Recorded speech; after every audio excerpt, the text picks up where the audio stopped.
네, 2019년 7월 3일 수요일 장 마감 방송 하도록 하겠습니다. 자, 오늘은 진짜 아침부터 끝까지 코스피 기준, 선물 기준으로 하루 종일 누른 하루였어요. 근데 이제 이게 왜 눌렀는지, 왜 시장이 어, 해외 그 어떤 증시보다 힘을 못 쓰고 에 비해 힘을 못 쓰고 왜 우리만 이렇게 거꾸로 가고 있는지, 그리고 또 오늘 이렇게 또 꼭 눌러야만 했는지, 왜 그런 거야? 왜 그런지에 대해서 간단히 좀 설명드리고, 그러면은 앞으로는 어떻게 될 건데, 긍정적인 전망이긴 한데 그게 언제쯤일 건데, 왜 자꾸 미뤄지는 건데, 여기에 대한 코멘트도 남겨드릴게요. 원래 주식이란 계속 변화하고 변수에 대해 반응을 하기 때문에 그 시황적인 내용을 모르고 있으면 참 난감할 때가 많아요. 그러니까 예를 들어서 그냥 가격만 보고, 보통 이제 매매를 처음 하시는 분들이 차트 안 보고 내용 안 보고 수급 안 보고 호가 안 보고 그냥 난 이 가격만 보고 가격에 집중하는 경향이 있는데, 그런 거랑 마찬가지입니다. 어떤 전체적인 흐름이 어떻게 지금 돌아가고 있는가를 알아야, 그걸 먼저 파악을 하고 나서야 시장이 그래서 좀 종목들이 이런 거구나. 이래서 왜 중소형주 몇 개만 지금 일부 이렇게 튀어오르고 나머지는 이렇게 오늘 시장 내려가도 이렇게 내려갔구나. 이런 것들을 다 보면서 이제 다음 대응책을 나갈 수 있는 거죠. 어쨌든 가볍게 간단하게만 말씀드릴게요. 일단 금융투자 쪽에서 했던 모습들, 행태들, 어떤 최근에 어떤 매매 관점을 보였을까? 금융투자 쪽인 뭐예요? 증권사죠. 증권사도 이제 자기 자본이나 고객 예탁금을, 이제 그게 그거죠. 을 받아서 운용을 하죠. 그렇죠? 펀드 운용도 하고 그런 입장이니까. 근데 증권사 쪽에서 최근에 일단 6월 하반기가 끝나면서 6월 상반기가 끝나면서 하반기에 대해 시장이 어떻게 될 것이냐, 이런 거 다들 이제 분석글이 나오잖아요. 이제 2019년 하반기 시장은 과연 어떻게 흘러갈 것인가. 코스닥 최고점, 상단, 하단, 자, 목표 이 정도 이렇게 다 제시를 하잖아요. 근데 정말 많은 수의 금융투자 회사에서 분석하기를, 하반기에 코스피는 2350포인트나 2400포인트, 2300포인트 이상을 이제 상한선, 거기까지는 올라갈 수 있다라고 많이들 봤습니다. 오히려 더 본 경우도 있어요. 2500포인트가 상한선, 2200포인트 하한선, 거기까지 2100포인트 하한선 잡고 움직일 것이다도 있었습니다. 평균적으로 2300대까지는 무난하게 올라올 수 있다, 강해질 것이다에 초점을 맞추고 분석 글이 많이 나왔어요. 분석 글이. 그런데 그럼과 동시에 뭘 했냐면 인버스를 대량 매수를 해놨습니다. 이게 뭐예요? 인버스. 자, 이거 코덱스 인버스 보여드릴게요. 제가 기관들이 대체 최근에 뭘 샀냐 이렇게 쭉 둘러보던 사이에 얘네들이 증권사에서 요거를 많이 사놨더라고요. 오늘도 샀어. 이때 개인들이 요날 샀던 거는 금방 소화가 됐어요. 그거를 금융투자에서 소화를 시켜놨고, 코덱스 인버스 이게 뭐예요? 시장과 반대로 갔을 때 올라가는 쪽. 그러니까 여기에 사는 사람의 투자 심리는 시장이 내려갈 것이다, 나는 내려가는 게 좋다, 내려가는데 베팅하겠다. 옵션으로 따지면 풋옵션에 베팅하는 것과 같은 효과가 나오는 겁니다. 시장이 올라가면 인버스는 떨어지고, 시장이 떨어지면 인버스는 그대로 올라옵니다. 그런데 금융투자에서 잔뜩 그러니까 인버스가 거래되는 평소에 그 일반적인 거래량이 있잖아요. 거래 대금이 있잖아요. 그거 눈에 띄게 갑자기 증가를 이틀 동안 시켜놓은 거죠. 개인들이 미리 샀던 거는 같은 가격 혹은 더 싼 가격에서 다시 걷어들였고, 이러고 나서 발표는 코스피 2350, 2400 갈 거야. 2450 갈 거야. 하반기에. 물론 하반기에 가긴 갈 겁니다. 12월까지도 하반기니까. 12월까지도 하반기잖아요. 갈 거야. 그러고 자기네들은 인버스에 사고 풋옵션 사고 합니다. 떨어졌을 때 이득을 볼 수 있게 조치를 다 취해놓고 말은 이렇게 해요. 당연하면 어쩔 수 없어요. 근데 어쩔 수 없는 게 그게 상단부를 당연히 높게 하고 하단부도 열어두고 큰 폭으로 여기까지 움직일 거라고 말하는 건 어쩔 수 없습니다. 근데 어쨌든 이렇다, 이게 지금 결과적으로 이렇게 나오고 있다는 거예요. 그리고 일단 제가 예전에도 한번 말씀드린 적이 있는 것 같은데, 증권사 계좌를 분석해 보면 일단 가장 많은 개인 투자자가 이제 진입된 시기가 작년도 고점이죠. 2018년 1월에서 3월이 가장 많은 개인 투자자가 계좌를 만들고 매매를 시작한 시기예요. 정말 많은 수의 100만 명 이상의 새로 시작한 시기인데, 이 사람들이 두 단계에 걸쳐서 큰 깡통 계좌가, 그러니까 두 단계에 걸쳐서 큰 잔혹기를 겪은 거지. 2018년 10월 말 경하고 2019년 5월 경에 정말 많은 수의 계좌가 0이 된 계좌들이, 잔고가 0이 된 계좌들이 많이 생겨났습니다. 이 0이 됐다는 게 뭐죠? 그냥 딱 0으로 끝나기가 참 어렵죠. 아니 주식은 뭘 사든 간에 가격이 남아있잖아요. 아무리 폭락을 해도 가격이 남아있기 때문에 내가 그게 주식이 수량이 있는 한 0이 될 수가 없어요. 현금으로만 샀으면. 뭘 샀기 때문이에요? 신용하고 미수와 스탁론을 일으켜서, 즉 레버리지를 일으켜서, 최근에 뭐 10배 스탁론도 있어요. 광고 전화 받으신 분도 계실 겁니다. 10배 스탁론. 내가 100만 원만 있어도 1000만 원을 빌려서 매매를 해라. 마이너스 10% 나면 어쩔 건데. 마이너스 10% 나면은 깡통 다시 0 되는 거야. 플러스 10% 하면은 당연히 좋겠죠. 2배 되는 거니까. 마이너스 10%는 요즘 같은 데서 마이너스 10%더 확률이 높은 거 아니에요? 0 되는 거예요. 10배 스탁론. 말도 안 되는 거죠. 지금 같은 시장에서는. 그냥 그런 전화 받으면 나 죽으라고 하는 거요? 하고 끊으시면 돼요. 근데 책임질 거요? 10배 빌려준다고?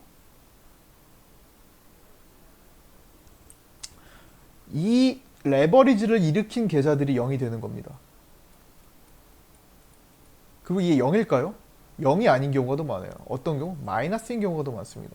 갚아야 될 돈이 반대 매매를 하고도 충당을 못하는 경우가 많아요. 그래서 0이 되는 거고.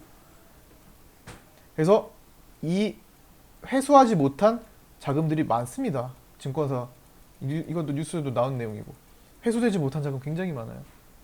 그런데 더 놀라운 것은, 시간이 지나면 지날수록, 시간이 이제 흘러요. 이렇게 되고 시간이 흘러, 몇 개월이 흘러, 신기하게 이 계좌에 자금이 들어옵니다. 돈이 들어와요.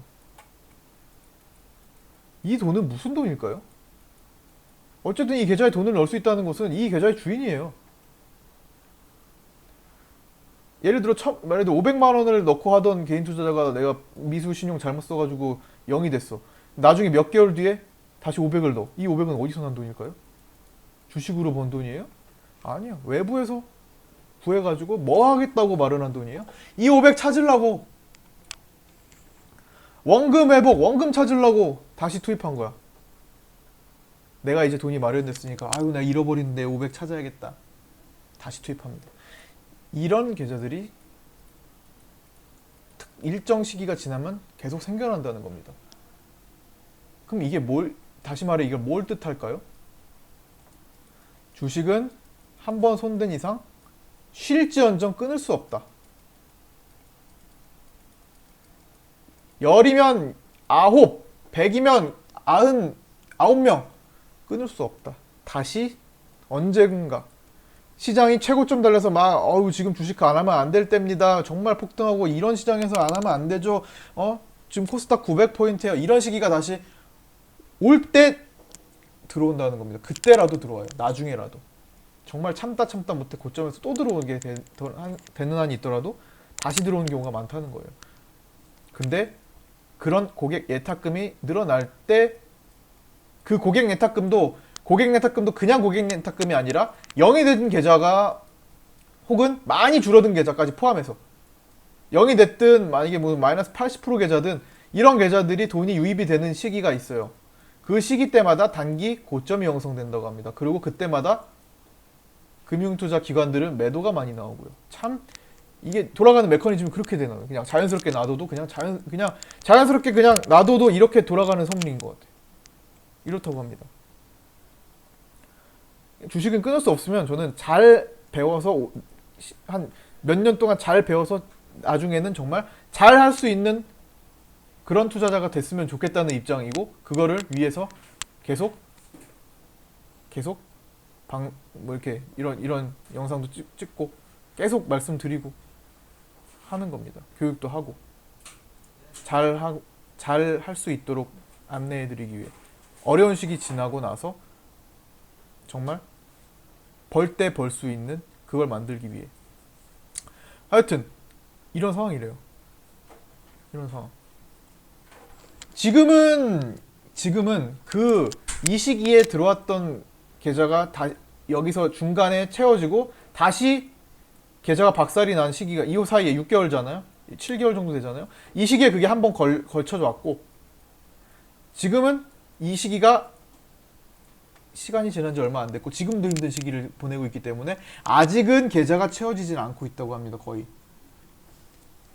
몇 개월 뒤에 채워지겠죠. 이 0계좌나 망가진 계좌에 돈이 유입이 되는 시기가 몇 개월 뒤에 나오겠죠. 그럼 그때가 또 단기 고점이 형성될 거고 그 단기 고점이 형성됐다는 것은 지금은 좀 시장이 이렇게 떨어지고 우리나라만 떨어지고 있지만 요 구간이 형성이 될 거라는 거예요. 그 형성된 구간에서 우리는 핵심적인 기회를 찾아야 될 거고 정돈을 하든 종목 정돈을 하든 새로운 것들을 넣든 하든 어쨌든 지금 증권사 계좌 돌아가는 상황이 이렇다는 거예요. 지금 당장 계좌가 늘지는 않고 있어요. 그 0이 됐던 계좌에 숨이 불어 넣어지지는 않고 있어요. 물론 그런 계좌도 있지만 대다수를 말씀드리는 겁니다. 아직까진 그런 단계가 아니다. 지금은 역으로 생각하면 지금은 돈을 오히려 역으로 생각하면 처음 넣을 단계고 그 계좌가 있다면 지금 다시 투입할 단계라는 거죠. 물론 여기서 뭐 오늘이 뭐 최저점이라서 말씀드리는 거 아니고 내일 또 내려갈 수도 있어요. 시장은 지금 일본 리스크가 해소가 될 때까지는 또 그럴 수 있습니다. 한동안 이럴 수도 있어요. 일본 우리 정부 입장 나왔나요? 아직도 제대로 된 정부 대응 없을걸요? 성명서 발표 이런 것도 없을걸요. 아예 어떻게 하겠다라는 것도 별로 없을걸요? 있다. 1시간 전에 나왔네. 1시간 전에 하나가 나왔다. 정부 일본 수출 규제 대응 소재 부품 개발에 매년 1조 원을 투입하겠다. 좀 다른 내용이네. 이거 말고 매년 1조 투입한다는 것은 좀 긴 시야를 갖고 본다는 거. 이거 말고 당장에 일본과의 관계 개선을 위해 어떤 조치를 취할 것인가에 대한 내용은 아직까지는 없네요. 지금 일본이 갑자기 이러는 거는 어쨌든 삔또가 상한 거예요. 이거 지금 보복성이잖아요. 갑자기 이제 미중 무역 전쟁 잠깐 이제 해소될 분위기고 전체적으로 6월 말까지 잘 이제 G20 회담 잘 이루어져가지고 풀릴라 하는데 갑자기 일본이 이렇게 만들어 놓은 거, 일본이 갑자기 이렇게 되잖아요. 이거 약간 보복성이잖아요. 그러니까 여기에 대해서 관계를 개선할 외교적으로 관계를 개선할 만한 어떤 입장이 발표가 되면 그게 차라리 더 나을 거예요. 매년 1조 원을 투입한다는 거 그 매년 1조 원 또 어디서 나오는 돈인데? 그 문재인 케어 있잖아요. 건강보험 확대, 보장 확대. 그거 다 어디서 나오는 돈인데요? 그 복지금 다 어디서 나오는 돈인데? 받는 쪽만 생각하지 마시고 그게 그 돈이 어디서 또 충당이 될 건지를 또 생각을 해보셔야 돼요. 마냥 좋은 게 아니라는 거예요. 금융 경제 관점에서, 경제적인 관점에서. 지금 그 최저시급 이렇게만 만든 것도 지금 버거워요. 따라가기가, 우리 경제가 따라가기가 버거워요. 기업들이 따라가기가 버거워요. 기업들이 힘들어요. 하여튼 뭐 이거는 좀 또 벗어난 얘기고 근데 차라리 지금 시기에 돈이 투입되는 편이 낫다. 투입하려면 물론 지금 뭐 최저점은 아니겠지만 뭐 이게 일본 얘기가 풀어지는 과정에 따라 또 언제 저점 잡고 또 올라올지는 봐야겠지만 어쨌든 또 대다수가 돈을 투입할 때 같이 투입하는 게 바로 또 꼬이는 역으로 또 꼬여버리는 그런 상황이에요. 항상 근데 개인 투자는 다 꼬여요. 항상 고점에서 들어와서 저점에서 나가고 또 단기 고점에서 나와서 또 저점에서 나가요. 어쩔 수 없는 그 숙명이에요. 개인 투자의 숙명이에요. 극히 일부만 반대로 합니다. 저점에서 들어와서 고점에서 잠시 쉬고 막 이런 거 극히 일부만 반대로 해요. 하여튼 지금 이런 상황이니까 우리는 지금 저는 기다리고 있는 게 이제 일본과 외교적으로 어떤 대응이 있는지 좀 기다리고 있어요. 정부에서 입장이. 일단 오전에는 뭐 삼성을 비롯해 뭐 5개 대기업 주요 기업과 논의를 했다고 하니까 뭐 이것저것 좀 계산도 해보고 어떻게 해야 될지 뭐 논의했겠죠. 그리고 발표를 하겠죠. 그 다음에 종목별로 지금 뭐 시장이 이런 상황에서 오늘 선물은 뭐 아예 외국인들이 작정하고 아침부터 눌러댔으니까 선물 굉장히 많이 팔았잖아요. 외국인들. 코스피 쪽. 코스피는 지금까지 굳건하게 버티고 있어. 우리나라 시장임에도 불구하고 코스피는 버티고 있었어요. 코스닥만 떨어졌지. 그쵸? 그래서 오늘 아예 그냥 코스피 쪽을 밀어냈고 4,200억을 외국인들이 선물 매도하면서 밀어냈고 오히려 반대로 많이 떨어졌던 코스닥은 살아날 기미를 조금 만들고 끝났어요. 그래도 240분봉 살려놨다. 그런데 왜 내가 보유한 종목들은 그렇게 쉽게 반등이 크게 안 나올까라고 생각하시겠죠. 당연히 이거는 대형주주의 지수 만들기였으니까. HLB를 비롯해서 HLB가 지금 코스닥 사건을 일단 시작한 거잖아요. HLB 매지온이. HLB가 반등 나오고 이러면서 시장 바이오 분위기를 좀 형성하면서 끝났어요. 대형주들. 그렇기 때문에 시장이 어쨌든 의미 있는 라인에 올려놓고 끝났고, 물론 주가 자체는 떨어져 있겠지만 당연히 240분봉 내려오죠. 시장 하락기에는. 어쨌든 그래도 최소한의 숨통을 또 끊어놓진 않았다. 어제도 그랬지만 숨을 할딱할딱 거릴 수 있게만 죽이진 않았다라는 관점입니다. 지금.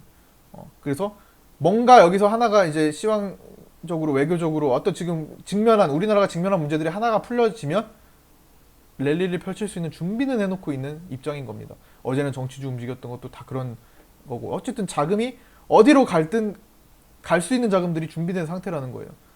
오늘 같은 경우는 이제 지금 이거 일본 갑자기 생긴 이 일본과의 일본 수출 규제 이거 관련해서 종목들이 이제 탄생하면서 KPX 생명과학이나 뭐 관련주들이 몇 개 움직였죠. 마이크로 브랜드나 이제 반도체줄 몇 개만 움직였단 말이에요. 그런데 이게 끝나면 지금까지 며칠간 움직이지 않았던 것들이 일제히 또 올라올 겁니다. 특히나 이제 종목들이 가만히 있다가 얌전히 지지부진하게 그냥 계속 뭐 밀리고 이거 뭐 거래가 되는 거야 마는 거야 되는 둥 마는 둥 하고 있던 종목들이 갑자기 튀어오르는 거 많아지고 있다고 말씀드렸고, 잠시 주춤했었어요. 그런 것들도 워낙 많이 시장이 안 좋을 때는 그런 것들도 주춤해요. 그런데 또 7월 들어서 다시 그런 것들이 활력이 생기고 있어요. 물론 내용 붙여요. KPX 생명과학 내용 붙여요. 물론 내용을 안 붙이고 올라오는 것도 있지만 내용을 붙여서라도 그런 종목들이 생깁니다. 활력을 그러니까 좀 이렇게 많이 밀리던 종목들 살아나는 기미가 보여요. 순차적으로. 오늘은 이거, 내일 또 나오겠죠. 내일은 또 어떤 종목들이 나올까요? 좀 나옵니다. 그런데 그러려면은 여기 있는 종목들의 관심을 보고 분석해서 저기서 해야 될 시기인 것 같습니다. 여기서 하는 게 아니라. 자, 물론 개별 종목으로 할 건 있어요. 제가 어제도 말씀드렸듯 뭐 해볼 만한 거는 있습니다. 정치주 같은 것들, 총선주 같은 것들은 붙어봐야지. 붙어볼 만한 건 붙어봐야지. 그게 움직임이 세니까. 근데 그것도 가급적 최소로 하시면 될 것 같고, 그다음에 뭐 선물 내일은 또 완전히 또 반대의 모습 볼 수도 있는 거예요. 개인들이 좀 많이 사긴 했는데. 하여튼 그런 것들이 좀 움직였다. 그 다음에 또 하나를 체크를 하자면 해외 증시는 여전히 오늘 같이 조정을 받긴 했지만, 우리는 이제 올라갈 때 같이 못 올라가고, 우리는 올라갈 때 같이 내려가고, 아니 올라갈 때 우리만 따로 내려가고, 지금 오늘처럼 전 세계 증시가 약간 조정기를 보일 때는 또 같이 내려가고 하고 있어요. 많이 지금 해외 증시랑 키 맞추기가 안 된 만큼 또 이런 리스크들이 해소가 되면, 압박하고 있는 것들이 해소가 되면 빠르게 키 맞추기가 될 겁니다. 그게 또 우리 시장의 특징이에요. 어찌 보면 민족의 특징인 것 같기도 하고, 하여튼 우리 시장만 좀 유별나게 그런 움직임을 보이는 경우가 많아요. 10월 달에도 그랬잖아요. 하여튼 일단 오늘은 뭐 관망이 맞는 것 같아요. 관망을 하루 종일 하는 게 맞는 상황이고, 왜냐면 인버스, 아까 전에도 기관들이 인버스 뭐 150억 잔뜩 사놓고 금융투자 쪽에서 내려가기를 바라고 있는데 그 매매도 멈추고, 일찌감치 매매도 아예 멈추고, 자금 집행 안 하고 그냥 대기 상태, 스탠바이 상태로 증시가 떨어지는 쪽에만 지금 움직이는 걸 기다리고 있는 상황이니까 사실 당연히 오늘 같은 날 강할 수가 없는 거죠. 시장이 코스피 계속 내려갔잖아요. 그러니까 뭐 오늘 뭐 무리하게 덤비면 오히려 손해가 나올 수 있는 가능성이 높은 상황인 거고, 직장인 기준으로. 그러니까 이런 날은 그냥 관망한 다음에 오늘 코스닥 종가까지 올라오면 코스닥에 조금 더 초점을 맞춰서 볼까? 왜 올라왔는데? HLB 볼까? HLB 이렇게 올라왔네. 어제는 37,000원 지키고 오늘은 37,900원 올라왔네. 2%. 그러나 이게 연속적일까? 연속적인 HLB가 왜 오늘 더 이상 안 내려가고 좀 올라왔을까? 뭐 내용이 바뀌었나? 내용 바뀐 거 없어. 그럼 뭐 수급적으로?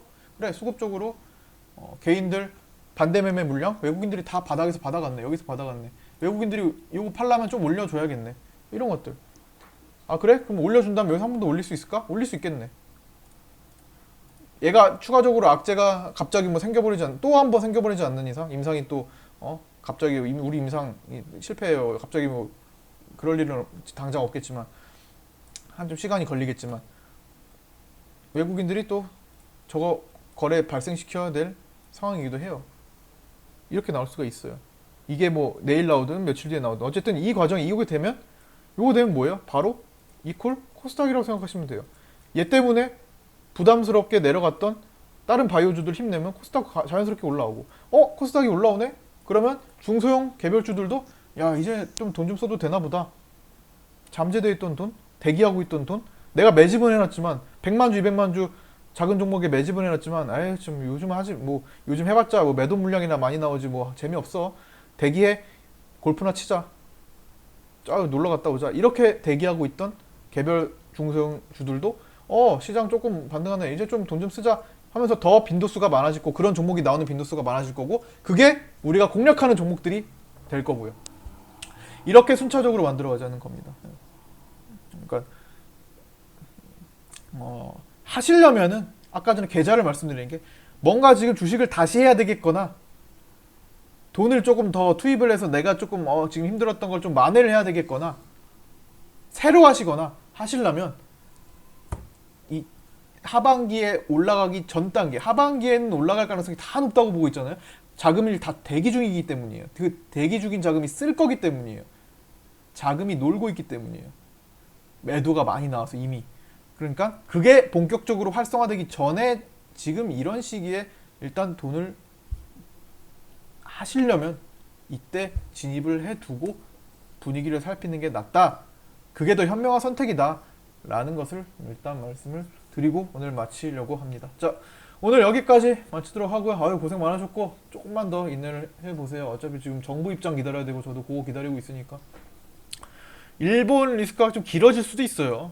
길어지더라도 미중 무역 전쟁 수준 그거 압박 많지는 그렇게까지는 안 될 겁니다.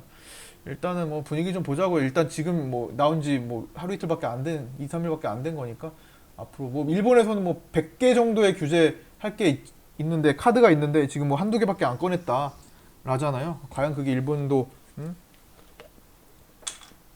일본도 피해가 있잖아요. 일본도. 우리나라 피해가 4라면 일본이 1이라고 합니다. 4대 1 정도의 피해가 있다고 그래요. 기업들 비율상. 일본도 뭐 피해 안 보는 건 아닌데 그냥 막장으로 가지는 않을 거예요. 그래서 어느 정도 또 협상이 필요할 것 같습니다. 협상은 우리가 할 역할이 좀 더 클 것 같아요. 외교적으로. 자, 여기까지 마치도록 하겠습니다. 수고 많으셨고요. 내일 뵙도록 하겠습니다.